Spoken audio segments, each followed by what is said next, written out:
দর্শক, যারা নদী নালা খালবিলের দেশীয় মাছ দেখতে এবং খেতে ভালোবাসেন, আজকের ভিডিওটি তাদের জন্য। আসলে এই মাছগুলো আমার কাছেও অনেক পছন্দের। তারপরে এখানে যে উল্লেখযোগ্য মাছ রয়েছে, বিশেষ করে এই মাছগুলো গ্রাম বাংলার প্রতিটি মানুষের কাছেই খুব জনপ্রিয় এবং পছন্দের। শুধু তাই নয়, এই মাছগুলোতে রয়েছে প্রচুর পরিমাণে ভিটামিন। এজন্য আমাদের প্রত্যেকেরই খাবার তালিকায় বিশেষ করে এই দেশীয় মাছগুলো রাখা উচিত। দেশীয় মাছপ্রেমীদের উদ্দেশ্যে বলবো, এই ভিডিওটি যে যেখান থেকে দেখছেন অবশ্যই লাইক দিয়ে শেয়ার করে দিবেন।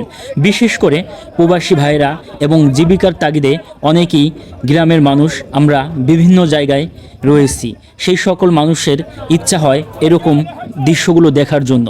আমি চেষ্টা করব নিয়মিত আমার এই ইউটিউব চ্যানেল এবং ফেসবুক পেজে এই ধরনের ভিডিওগুলো দিয়ে যাওয়ার জন্য। বিশেষ করে আমরা যারা গ্রামগঞ্জে ছোটোবেলায় বেড়ে উঠেছি, এই ধরনের মাছগুলো দেখলে আমরা আবেগ আপ্লুত হয়ে যাই। যেমন দেশীয় টাকি মাছ, শিং মাছ, রয়না মাছ, খয়রা মাছ। নদী নালা খালবিল থেকে আমরা ছোটোবেলায় এই মাছগুলো ধরতাম। এখন আর সেই সুযোগ আমাদের হাতে নেই। শুধু পারি এই সকল দৃশ্য দেখে ফিরে যেতে সেই কিশোর বেলায়। সত্যি বলতে, এই মাছের ভিডিওগুলো যখন আমি ধারণ করি, আমি আবেগে আপ্লুত হয়ে যাই। আপনাদের কেমন লাগতেছে আমি বুঝতে পারতেছি না, কিন্তু আমার কাছে খুবই ভালো লাগে। শিং মাছ দেখতে কতটা সুন্দর, আর এই মাছগুলো ছোটো বড়ো সবার কাছেই প্রিয়। হয়তো এখন আর সেই ধরনের নদী নালার দেশীয় মাছগুলো পাওয়া যায় না।